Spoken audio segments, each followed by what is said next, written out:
I'm Santina with WTI. Sometimes as the years go on, our yards get a little lumpy and we need to roll them out flat. So I want to tell you today about this Brinly lawn roller. So this has a couple of great features. One thing I love is that it has a couple of different options in how you use it.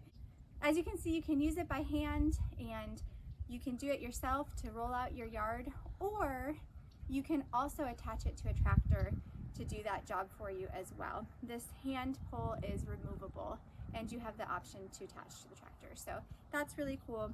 Of course, if you're going to roll out your yard, you want something heavy. This has your water cap. You can fill the whole thing with water very easily and then let it drain when you're done. That way it's not too heavy for you to transport and store as needed. So that is a great feature as well. I hope you're gonna love this, and that's my point of view.